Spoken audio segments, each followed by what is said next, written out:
جس بندے نے یہ مسجد بنائی ہے اللہ اس کی قبر پہ کروڑوں اربوں رحمتیں نازل فرمائے. وہ مسجد بنا گیا تو صرف اسے اپنی نماز پڑھنے کا ثواب نہیں ملا، بلکہ جنہوں نے بعد میں یہاں نمازیں شروع کی ہیں، اس مسجد میں جنہوں نے توبہ کی ہے، گناہوں سے معافی مانگ کے رب کو راضی کیا ہے، جس نے یہاں بیٹھ کے نیکیوں کا ارادہ کیا ہے، عبادتیں، ریاضتیں، تلاوتیں کی ہیں، ان تمام کا ثواب ان کو ملے گا، لیکن بنانے والے کو ضرور ملے گا. من سن سنتن فی الاسلام حسنتن فلہ اجرھا واجر من عمل بہا من بعد. جامع ترمذی جلد 2. اللہ کے رسول نے فرمایا جس بندے نے دین کے کام کی بنیاد رکھی اپنا اجر بھی لے گا، باقیوں کا اجر بھی لے گا. ابو بکر نے خالی تصدیق نہیں کی، ابو بکر نے خالی کلمہ نہیں پڑھا، بلکہ وصدق بالحسنی، ابو بکر صدیق نے تصدیق کرنے کی بنیاد رکھی ہے. پہلے دن کلمہ پڑھا، حضرت عثمان کو کلمہ پڑھا کر رسول اللہ کی خدمت میں لائے. میں آج پڑھ رہا تھا، الاصابہ اٹھائیں آپ کی مرضی، فتح الباری اٹھائیں آپ کی مرضی، طبقات ابن سعد اٹھائیں آپ کی مرضی، خلفائے راشدین کی کتابیں اٹھائیں آپ کی مرضی. ابو بکر صدیق کے لیے لکھا گیا ہے کہ سیدنا ابو بکر صدیق وہ ہیں جو عشرہ مبشرہ کو کلمہ پڑھانے والے ہیں.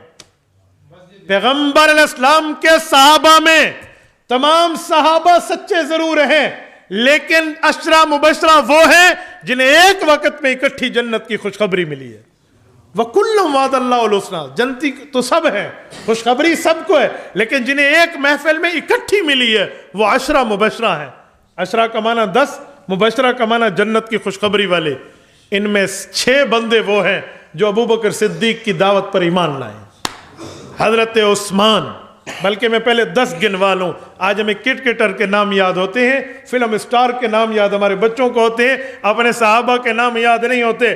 یاد رکھنا خلفائے راشدین اور عشرہ مبشرہ یہ ایک ہی ترتیب میں 10 بنتے ہیں. حضرت ابو بکر، حضرت عمر، حضرت عثمان، حضرت علی، حضرت طلحہ، حضرت زبیر، حضرت سعد، حضرت سعید، عبد الرحمن بن عوف اور ابو عبیدہ بن جراح رضی اللہ عنہم.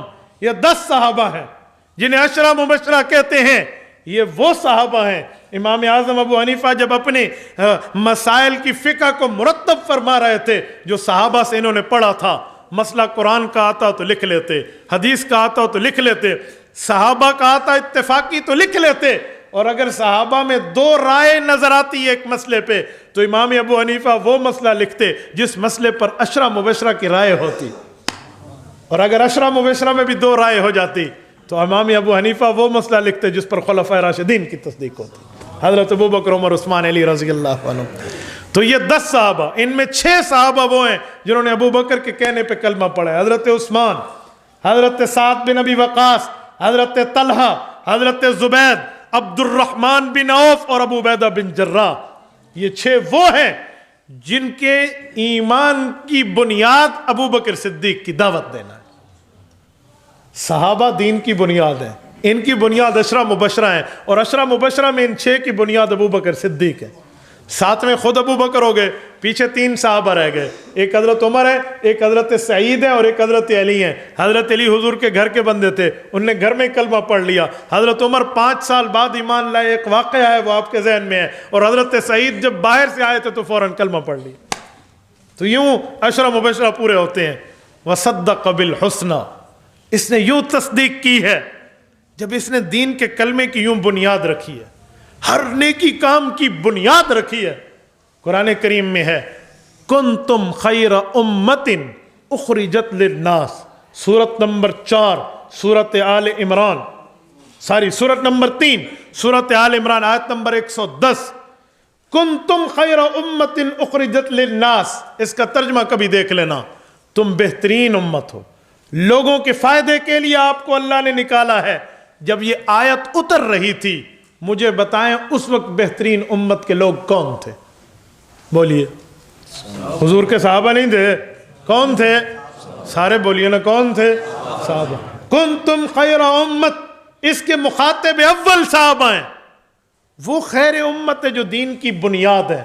تو میں ایک جملہ کہہ سکتا ہوں کہ اگر صحابہ اور اہل بیت اس دین کی بنیاد ہیں تو ابو بکر اس دین کی سنگ بنیاد ہے. یہ پہلا اینٹ ہے. پھر ابو بکر یہ پہلی اینٹ بنتی ہے جس نے یوں کلمہ پڑھا. اچھا وصدق بالحسنى، نبوت کی تصدیق کی. تو اللہ فرماتے ہیں میں اس کو انعام کیا دوں گا؟ ان انعامات میں پہلا انعام فَسَنُيَسِّرُهُ لِلْيُسْرَى. لفظی ترجمہ ہم اس کے لیے آسانی پیدا کر دے گی، آسانی کی طرف. لفظی ترجمہ یہ علامہ آلوسی رحمہ اللہ نے جو اس کی طرز اختیار کی ہے نا وہ کچھ اور ہے. وہ فرماتے ہیں آسانی پیدا کریں گے. آسانی کی طرف کا مطلب کیا ہے؟ فرمایا سب سے بڑی آسانی جنت ہے. وہ آرام دہ جگہ ہے جہاں مؤمن کو چھوٹی خدائی حاصل ہوگی. چھوٹی خدائی سمجھتے ہیں؟ روایات میں آتا ہے جنت ایسی ہوگی جو چاہو گے وہ ملے گا. بلکہ قرآن کریم کے لفظ ہیں وَلَكُمْ فِيهَا مَا تَشْتَهِي أَنفُسُكُمْ. تشتہی کسے کہتے ہیں؟ تقول نہیں ہے، تشتہی ہے. ایک قول ہوتا ہے کہ اشتہا ہوتی ہے. قول کہتے ہیں بولنے کو، اشتہا کہتے ہیں دل میں خیال پیدا ہونے کو. تو فرمایا ابھی بولو گے نہیں، جو دل میں خیال آئے گا وہ وجود میں آ کر آپ کے سامنے آ جائے گا. مَا تَشْتَهِي أَنفُسُكُمْ. اور آگے وَلَكُمْ فِيهَا مَا تَدَّعُونَ، جو بولو گے تمہارے سامنے کھڑا ہوگا. نُزُلًا مِّن غَفُورٍ رَحِيمٍ، یہ اللہ کی طرف سے تمہاری مہمان نوازی کی جا رہی ہوگی. نُزُلًا مِّن غَفُورٍ رَحِيمٍ. اب جملہ سننا، وَلَكُمْ فِيهَا مَا تَشْتَهِي أَنفُسُكُمْ، جو چاہو گے وہ ملے گا. یہ جنت چھوٹی خدائی کا نام ہے. ایک بندہ اگر کھا رہا ہوگا بٹیر کا گوشت، بھونے ہوئے بٹیر کا، اور کھاتے ہوئے دانتوں کے نیچے لقمہ چباتے ہوئے اس بندے کے ذہن میں خیال آئے گا کہ مجھے مچھلی بہت اچھی لگتی ہے، اے کاش میں مچھلی کھاتا تو مچھلی پکڑنے کی ضرورت نہیں پڑے گی، اسے پکانے کی ضرورت نہیں پڑے گی، یہ بٹیر کی گوشت کی بوٹی مچھلی کی گوشت میں کنورٹ ہو جائے گی. اسے کہتے ہیں ما تشتہی انفسکم. آپ آم کھا رہے ہیں اور جی میں آیا مجھے تو سیب کھانے تھے، وہ آم کی جو ہے نا وہ جو کھاتے ہوئے جو آم کا پھل جو آپ کھا رہے ہیں یہ سیب میں کنورٹ ہو جائے گا. ما تشتہی انفسکم. تو حضرت علامہ آلوسی کہتے ہیں جنت آسانی کا نام ہے، اچھی جگہ کا نام ہے. تو فَسَنُيَسِّرُهُ لِلْيُسْرَى، اس آسانی سے مراد جنت ہے. تو ابو بکر کے لیے فرمایا کہ ہم اس بندے کی اس نیکی کی وجہ سے اس کو جنت جانے کی تیاری کروائیں گے. نُيَسِّرُهُ جمع ہے، پرولر ہے. اللہ پاک اپنی بات فرما رہے ہیں کہ میں اس کو آسانی دوں گا. مراد ابو بکر وہ اعمال کرے گا، اس اعمال کی طرف راغب ہوگا، ان کاموں کی طرف متوجہ ہو جائے گا، ان کاموں پر جت جائے گا جو کام اس کو جنت میں سردار بنا دیں گے. فَسَنُيَسِّرُهُ لِلْيُسْرَى. یہ تو ابو بکر کا مقام. وَأَمَّا مَنْ بَخِلَ، میں نے آپ کو کہا نا کہ اللہ پاک کی یہ نزول قرآن میں عادت مبارکہ ہے کہ ماننے اور نہ ماننے والوں کا ذکر کرتے ہیں، فرما بردار اور نافرمانوں کی بات کرتے ہیں. وَأَمَّا مَنْ بَخِلَ وَاسْتَغْنَى. مَنْ بَخِلَ وَاسْتَغْنَى، جو بندہ بخیل بنا، کنجوس بنا. وَاسْتَغْنَى صرف کنجوسی نہیں تھی، وَاسْتَغْنَى اس نے شریعت سے منہ پھیرا، روح گردانی کی، استغنا کیا شریعت سے، اس اللہ سے جو خود غنی ہے اس سے. اچھا اتنا بڑا جرم کیا اس بندے نے، دین سے ہٹنا شروع کر دیا، دین پہ لگانے میں کنجوسی کر لی. وہی امیہ بن خلف جس کا میں نے ذکر کیا، حضرت بلال کا جو آقا بنا ہوا تھا. اچھا اس نے یوں کیا، اور اس کے بعد جب نبوت کی تصدیق کی باری آئی اس نے کیا کیا؟ وَكَذَّبَ بِالْحُسْنَى. اس نے نبوت کو ٹھکرانا شروع کر دیا، دین کے خلاف چلنا شروع کر دیا، روش اسلامی کے الٹ چلنا شروع کر دیا. جرم پہ جرم، غلطی پہ غلطی، شرک پہ شرک، یوں کیا. اور یہ شریعت کے مقابل آیا تو پھر اس کا کیا انجام ہوگا؟ فَسَنُيَسِّرُهُ لِلْعُسْرَى. پھر اس کی تیاری وہ ہوگی جو اسے جہنم لے جائے گی. لِلْعُسْرَى. میرے دوستو، ابو بکر اور رسول اللہ میں، ابو بکر اور امیہ بن خلف میں بات کیا چلی تھی اس کی بنیاد بھی ذہن میں رکھیں.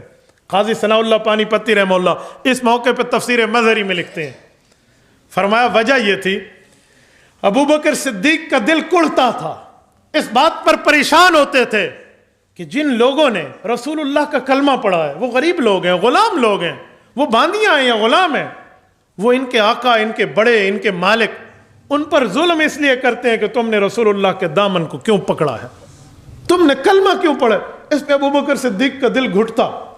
ایک دن حضرت ابو بکر جا رہے تھے، امیہ بن خلف حضرت بلال کے سینے پر پتھر رکھ کے کہہ رہا تھا یا مر جا یا کلمہ چھوڑ دے ورنہ پتھر اوپر سے نہیں اٹھاؤں گا۔ تو ابو بکر صدیق نے اسے غیرت دلاتے ہوئے کہا امیہ خود کو عرب قوم کا سردار کہتا ہے، یہ سرداروں کے دل ہوتے ہیں، یہ سرداروں کے کام ہوتے جو تو کر رہا ہے۔ ابو بکر صدیق نے یوں کہا کیا ظلم کرتا ہے اس معصوم پہ، شرم کر، اس نے تیرا کچھ بگاڑا تو نہیں ہے، اس نے کلمہ ہی پڑھا ہے اور تو نے مارنا شروع کر دیا۔ تو اس بندے نے حضرت ابو بکر صدیق کو چیلنج کیا کہ تجھے بہت اس پر رحم آتا ہے تو اسے خرید لے لے اور مجھے اس کے منہ مانگے دام دے دے۔ حضرت ابو بکر صدیق نے کہا جی مجھ سے طے کر لے، یہ کون سی بات ہے؟ صدیق تو اس بات کے متمنی تھے نا کہ کیا ہے تو صحیح نا۔ انہوں نے کہا جی میں لوں گا، نستاس غلام لوں گا تیرا۔ نستاس ابو بکر صدیق کا غلام تھا، اس کی بہادری کے اور اس کے طاقت کے اور اس کی محنت کے چرچے پورے مکہ میں ہر زبان پر تھے کہ یہ کام نستاس کر سکتا ہے، واہ وہ تو بہت زور بادشاہ اور بلا ہے، لوگ اس کو یوں کہتے۔ ابو بکر صدیق ہر وقت اسے دعوت دین دیتے، وہ نہ مانتا، اس لیے ابو بکر کے دل میں اس کے دل کے لیے نفرت تھی کہ یار یہ رسول اللہ کا کلمہ نہیں پڑھتا، اس کی محنت کا فائدہ یہ تو دنیا تک رہے گا، آخرت میں قبر میں عذاب جھیلے گا۔ تو اسی غلام کو اس نے مانگا حضرت بلال کے بدلے میں۔ تو ابو بکر فرماتے ہیں میرے دل میں آیا کہ بلال دنیا میں بظاہر کمزور ہے، بلال کی دنیا میں کوئی طاقت پاور نہیں ہے، بلال کے معاملات کوئی ایسے نہیں ہیں، نستاس دنیا میں بہت اچھا ہے، کیا میں دنیا کے مال کو اپنے پاس رکھ کے دین کے معاملے کو چھوڑ دوں؟ بہتر نہیں ہے کہ میں نستاس دے دوں جو ہے ہی مشرک اور یہ لے لوں جو ہے ہی مومن اور میرا بھائی؟ انہوں نے کہا جی بات طے ہو گئی، چل میں تمہیں نستاس دوں گا، اس کے بدلے میں تو بلال کو چھوڑ دے۔ اس نے جب دیکھا کہ ابو بکر وہ دینے پہ راضی ہو گیا، حیران ہوا۔ انہوں نے کہا جی مجھے سونا بھی چاہیے، چاندی بھی۔ 10 اوقیہ سونا لیا۔ 10 تولے کی بات نہیں کر رہا، ذرا سناروں کے پاس جا کر اوقیہ کا حساب لگوانا کہ کتنے تولے بنتے ہیں۔ یہ آج سے 1450 سال پہلے کی بات کر رہا ہوں۔ تو حضرت صدیق اکبر فرمان لگے جی لے لے۔ یہ معاہدہ طے ہوا اور معاہدہ طے ہونے کے بعد حضرت بلال کو لے کر حضرت رسول اللہ کے قدموں میں لے کر آ گئے۔ ایک موقع اور آیا، حضرت ابو بکر صدیق جا رہے ہیں اور ابو فقیہ پر ظلم ہو رہے ہیں، یہ بھی ایک غلام ہے مکہ مکرمہ کی وادی میں۔ اس سے بات کی تو اس کی مالکن عورت تھی، اس نے کہا تجھے زیادہ شوق ہے اس کے لیے، اس کو آرام دلانے میں، تو اس کے پیسے مجھے دے دے۔ صدیق نے یہاں لگا دیے۔ کچھ دن گزرے تو ایک خاتون نے حضور پاک پہ کلمہ پڑھا اپنی بیٹی سمیت، جس کا نام تھا نہدیہ اور بیٹی کا نام تھا ہدنہ بنت نہدیہ۔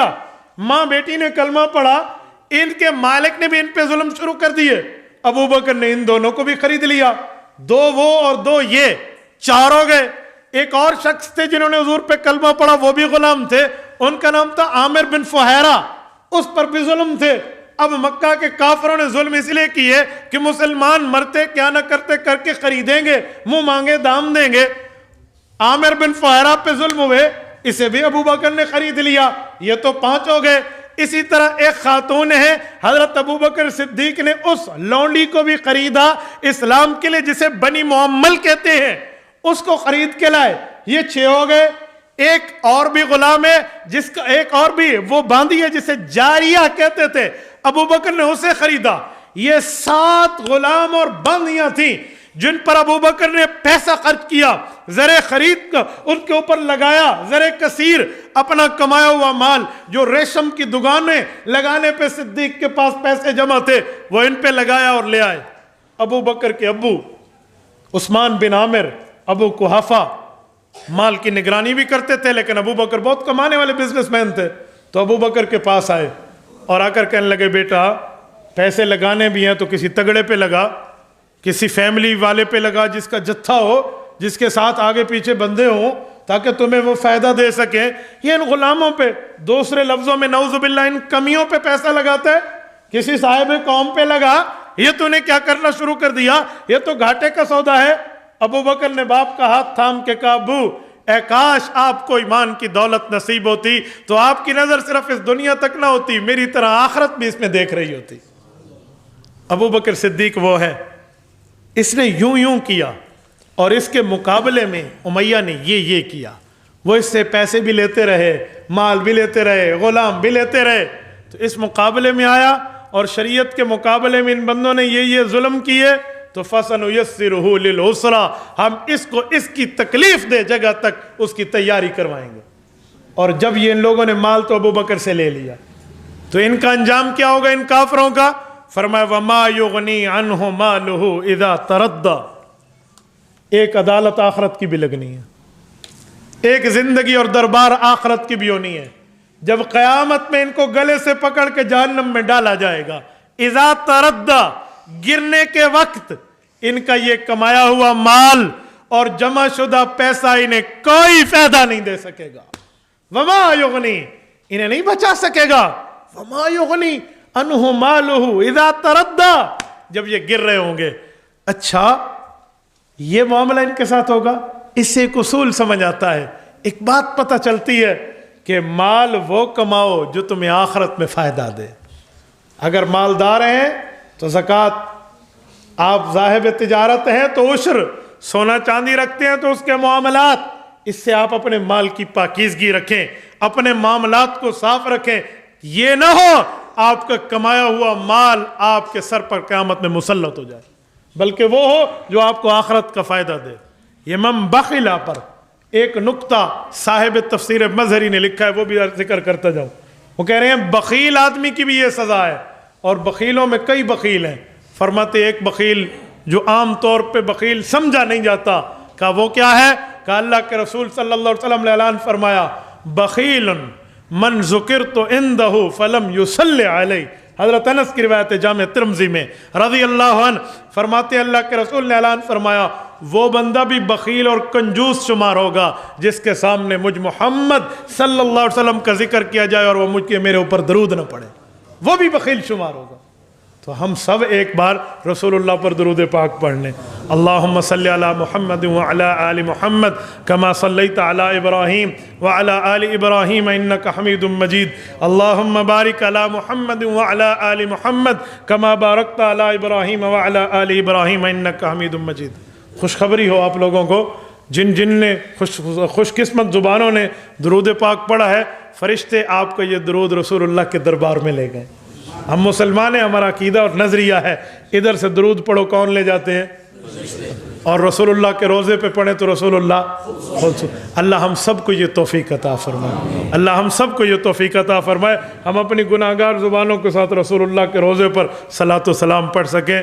اللہ کی قسم وہاں کا ایک منظر بھی عجیب ہے کہ جب بندہ روزہ رسول پر ٹھہر کر سلام پڑھ رہا ہوتا ہے نا تو پھر بندے کو سمجھ آتی ہے کہ میں اس جگہ ٹھہرا ہوں جس کے لیے کائنات بنائی گئی۔ میرے دوستو، ان علینا للہدی، فرمایا یہ بات طے ہے کہ ہدایت ہمارے ہاتھ میں ہے، ہدایت ہماری ذمہ داری میں ہے، لیکن ایک بندے نے خود ہی بے ہدایتی کا راستہ چنا ہے، ایک بندے نے خود ہی گمراہی کا راستہ چنا ہے، تو پھر دنیا میں ہم مجبور تو نہیں کر سکتے کہ تو صرف ہدایت پہ رہے گا۔ اب تو اپنی سلیکشن کو دیکھ، تیری سلیکشن جیسی ہے۔ وَإِنَّ لَنَا لَلْآخِرَةَ وَالْأُولَىٰ، وہ آخرت ہو یا دنیا ہو وہ ہمارے ہاتھ میں ہے۔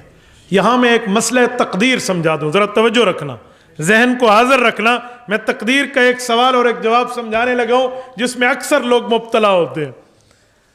لوگ یہاں تقدیر پر ایک سوال کرتے ہیں کہ دیکھو جب اللہ نے لکھ دیا تھا مجھ سے یہ گناہ ہوگا، اللہ نے لکھ دیا تھا مجھ سے یہ غلطی ہوگی، قاتل کہتے ہیں اللہ نے لکھ دیا تھا مجھ سے قتل ہوگا، زانی کہتے ہیں اللہ نے لکھ دیا تھا مجھ سے زنا ہوگا، چور کہتے ہیں رب نے لکھ دیا تھا مجھ سے چوری ہوگی، تو اب کیوں مجھے سزا دے رہے ہو؟ کیوں میرے لیے جہنم ہے؟ کیوں میرے لیے آگ ہے؟ کیوں میرے لیے تکلیف ہے؟ یہ سمجھنے میں کمی ہے، آپ تقدیر کو سمجھے نہیں ہیں۔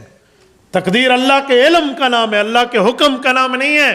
تقدیر کا یہ مطلب نہیں ہے کہ رب نے لکھ کے تمہیں مجبور کر دیا ہے ہر صورت یہ کرو گے، جی نہیں۔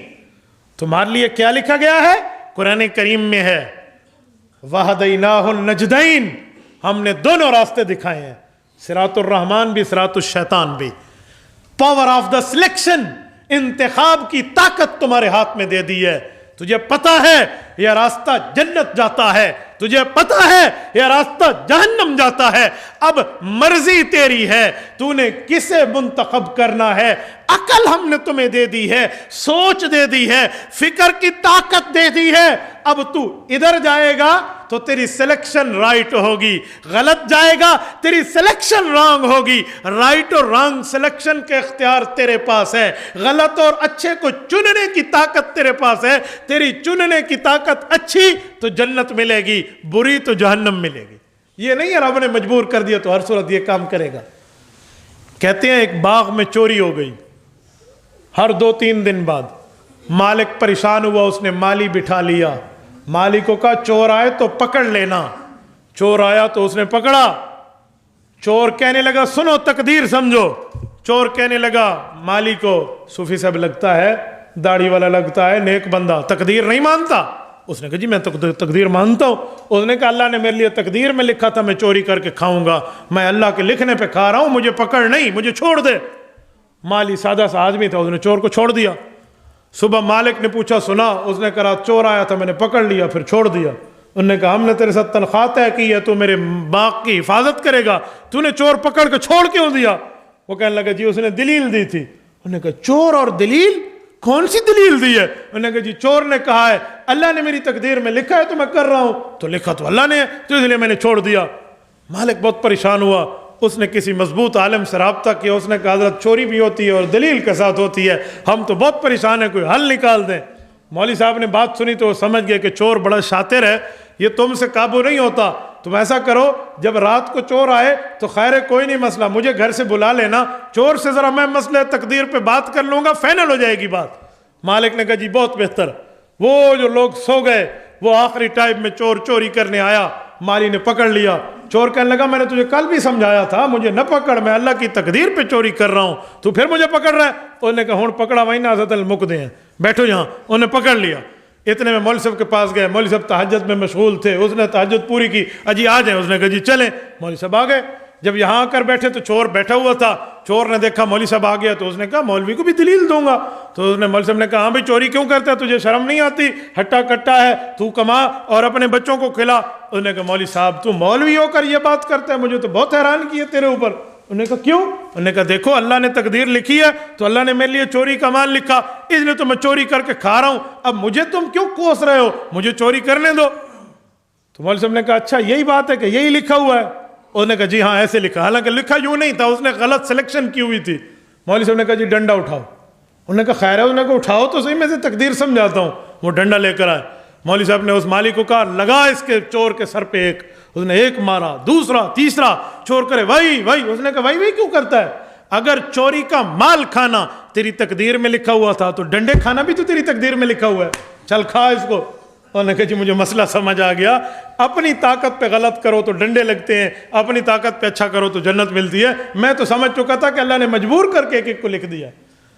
تو یہ رب العزت نے فرمایا تقدیر ہمارے ہاتھ میں ہے، آخرت اور دنیا کے معاملے ہمارے ہاتھ میں ہیں، لیکن امیہ بن خلف نے انتخاب غلط کیا ہے، ابو بکر نے انتخاب ٹھیک کیا۔ فَأَنذَرْتُكُمْ نَارًا تَلَظَّىٰ، میں تمہیں ڈرا رہا ہوں اے لوگو اس آگ سے، نارن تلظا، بلیزنگ فائر، بھڑکتی آگ ہے جو بھڑک رہی ہے، اس آگ سے ڈرا رہا ہوں، جہنم۔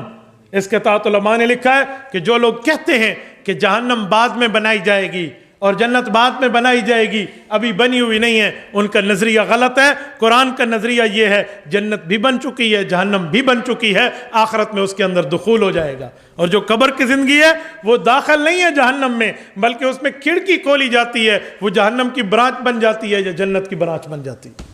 اللہ ہمیں جہنم سے محفوظ فرمائے۔ لا یصلاھا الا الاشقی، فرمایا اس میں جو داخل ہوگا وہ سب سے بڑا بدبخت ہوگا۔ الاشقی، اسے عربی میں کہتے ہیں، اس میں تفضیل، انگلش میں کہتے ہیں سپرلیٹو ڈگری ورڈ، اس سے بڑا لفظ نہیں ہے۔ الاشقی، جو سب سے زیادہ بدبخت ہوگا وہ جہنم میں جائے گا۔ اس سے مراد الاشقی، سب سے بڑا بدبخت، یہ امیہ بن خلف ہے۔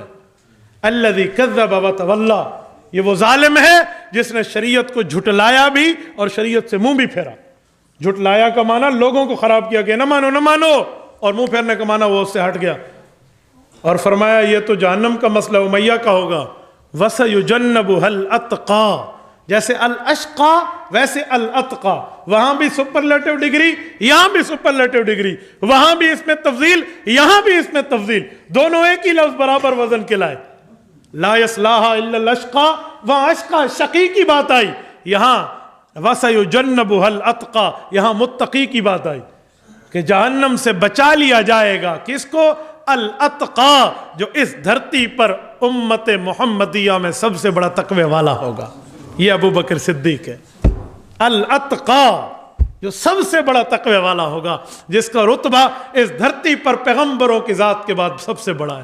میرے دوستو، رسول اللہ صلی اللہ علیہ وسلم معراج پر تشریف لے گئے تو اللہ نے مصلی امامت رسول اللہ کو دیا۔ پتہ چلا جو بندہ نبی ہے وہ رسول اللہ کا مقتدی ہے، جو مقتدی نہیں ہے وہ نبی نہیں ہے، ماں سوائے جبرائیل کے جو پیچھے ٹھہر گئے۔ اور حضور پاک نے جاتے جاتے مصلی امامت ابو بکر صدیق کو دیا۔ حدیث پاک میں ہے اللہ کے رسول نے آخری وقت میں فرمایا مرو ابا بکر فلیصلی بالناس، ابو بکر کو کہو لوگوں کو نماز پڑھائے۔ حضرت عائشہ رضی اللہ عنہ ام المؤمنین فرماتی ہیں میرے دل میں آیا کان ابی کان رقیق القلب، ابو تو بہت نرم دل کے آدمی ہیں، حضور کے مصلی کو خالی دیکھ کر برداشت نہیں کر سکیں گے۔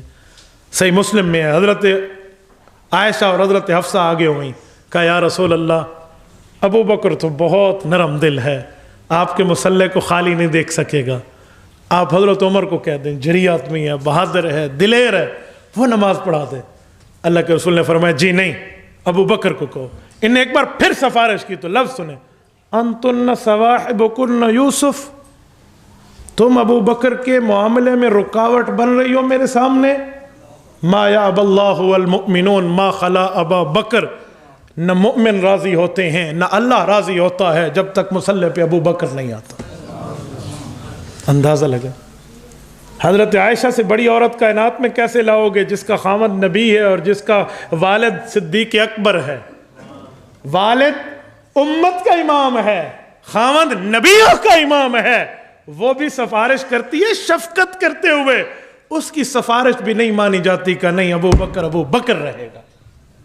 اندازہ لگا تو ابو بکر صدیق کو حکم ہو تو حضور پاک نے مصلی امامت جیسے حضور کو اللہ نے دیا، ایسے حضور پاک نے ابو بکر کو مصلی امامت دے کر امت کا امام بنایا اور اشارہ دیا جس نے امت مسلمہ میں آنا ہے وہ ابو بکر کے اقتداء میں آ جائے۔ اور میں ایک جملہ کہتا ہوں سنو، فمن تولی بعد ذلک، قرآن کریم کی آیت کا اشارہ دیکھ لیں۔ رب العزت نے فرمایا لوگوں سے مراد وہ انبیاء جن کو نبوت مل کے دنیا میں جا رہے تھے، فرمایا میں نے یہ بات طے کر لی ہے لَتُؤْمِنُنَّ بِهِ وَلَتَنْصُرُنَّهُ، تم نبی ہو تو میں اللہ کہہ رہا ہوں تم رسول اللہ کے دور میں اگر آ گئے اور حضور تمہارے دور میں آ گئے تمہیں اس نبی پر کلمہ پڑھنا پڑے گا، اور اگر آپ نے بات نہیں مانی تو پھر نبوت نہیں رہے گی۔ فمن تولی بعد ذلک، تو نبی اگر حضور پاک ان کے دور میں آ جائے اور نبی کلمہ نہ پڑھے یعنی حضور کا مقتدی نہ بنے تو وہ نبی نہیں رہتا۔ اور جو حضور پاک نے مصلی ابو بکر کو دیا اور جو ابو بکر کو ابو بکر نہ مانے وہ امتی کیسے رہے گا؟ وہاں نبی رہے گا مقتدی رسول بن کے یا امتی رہے گا مقتدی ابو بکر بن کے؟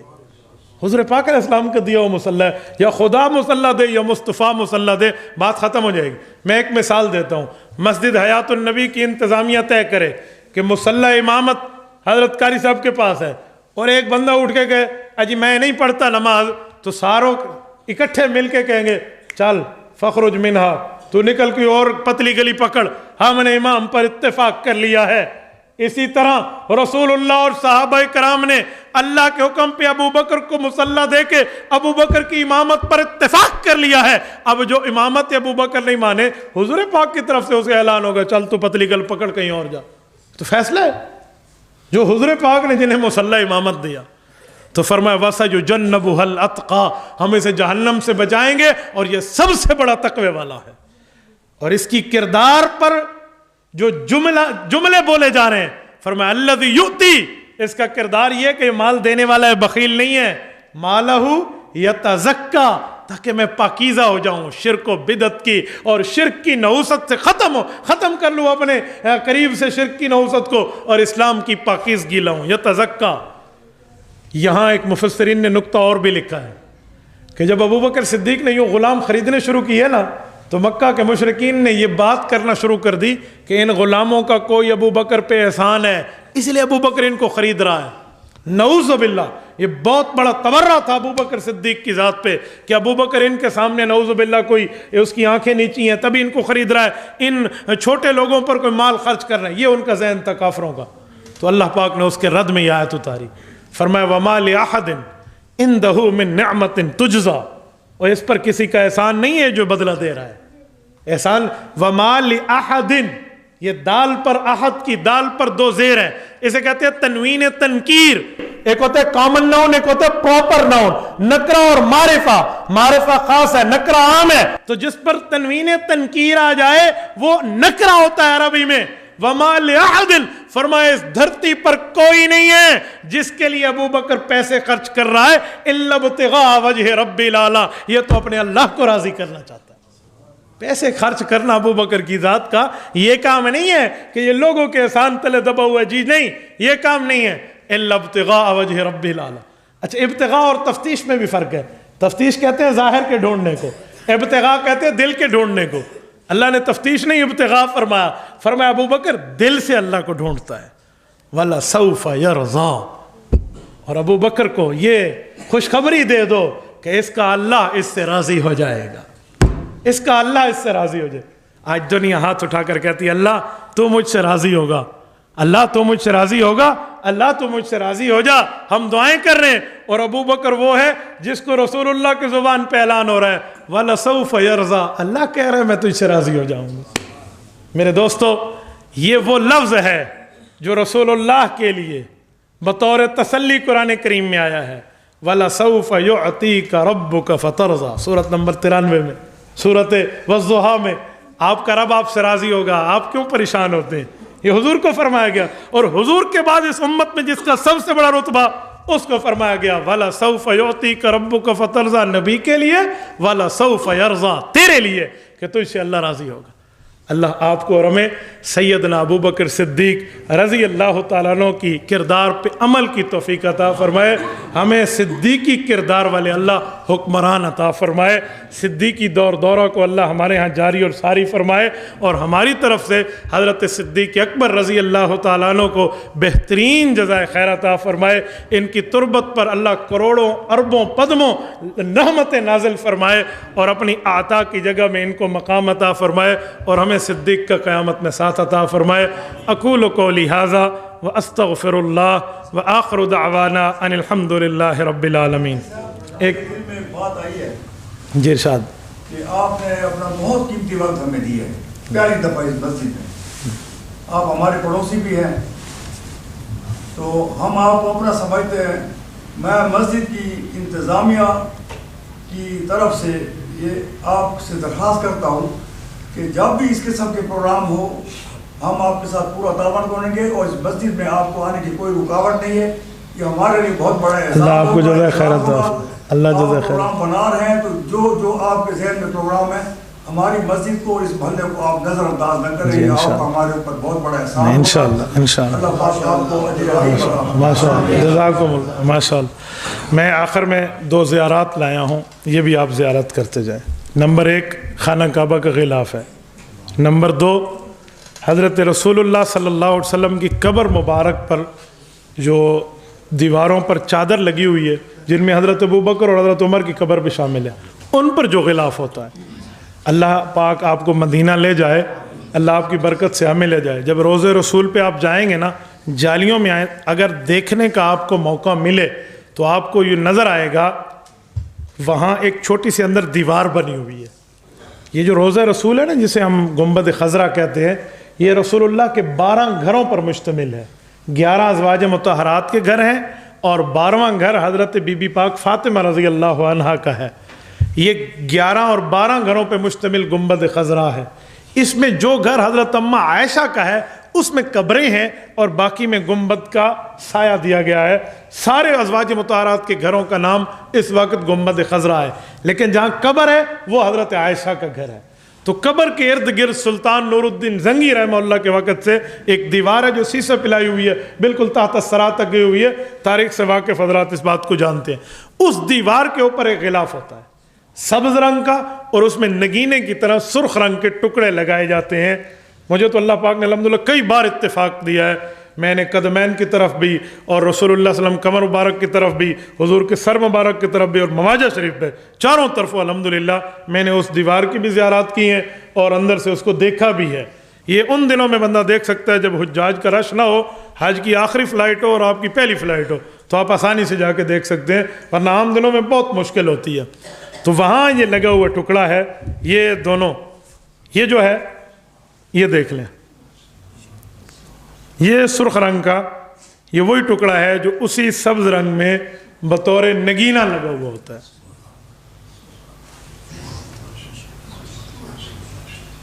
اور یہ ٹکڑا اللہ پاک نے عطا فرمایا۔ لوگ تو پتہ نہیں، مجھے ایک دوست بتا رہا تھا پتہ نہیں ہزاروں ریال لگاتے ہیں، میں اللہ کے گھر میں بیٹھا ہوں، 1 روپیہ ہمارا اس پہ نہیں لگا۔ یہ صرف دین کی برکت ہے، صرف دین کی برکت ہے، اللہ رب العزت نے عطا فرمایا۔ اور یہ سن 1435 ہجری کا غلاف کعبہ ہے، آج سے 6 سال پہلے کا، بالکل ریسنٹلی ہے۔ یہ خانہ کعبہ شریف کے غلاف کا ٹکڑا ہے۔ اللہ رب العزت ہم سب کو یہ توفیق عطا فرمائے۔ آپ جب خانہ کعبہ کے غلاف کو ہاتھ لگائیں گے نا، جن بزرگوں نے لگایا ان سے پوچھیں، اس وقت سمجھ آ جاتی ہے کہ بندہ ہے کہاں۔ خانہ کعبہ وہ جگہ ہے جہاں 120 رحمتیں روزانہ نازل ہوتی ہیں، 60 طواف والوں کے لیے، 40 وہاں ذکر کر طواف، 60 وہاں طواف والوں کے لیے، اور 40 جو اس جگہ ذکر اور تلاوت کرنے والوں کے لیے، اور 20 صرف دیکھنے والوں کے لیے۔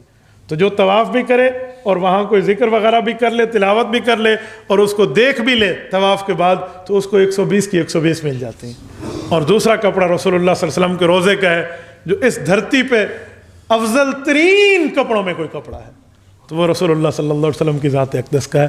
اقول قولی ھذا واستغفر اللہ وآخر دعوانا ان الحمد للہ رب العالمین۔ جی ہاں، یہ جس کے لیے حضرت حافظ صاحب دامت برکاتہم کی کوششوں سے ہم نے یہ پروگرام کیا، حضرت حافظ عبد المجید صاحب نے، تو ہم نے ہر سال پروگرام کرنا ہوتا ہے حضرت ابوبکر صدیق رضی اللہ تعالی عنہ کے یوم وفات کے حوالے سے۔ تو یہ 18 تاریخ بنتی ہے، آج 14 ہے، 18 منگل والا دن ہے۔ جامع مسجد کلاں ہماری بڑی مسجد میں عشاء کی نماز کے بعد حضرت ابوبکر صدیق رضی اللہ تعالیٰ عنہ کے یوم وفات پہ پروگرام ہے۔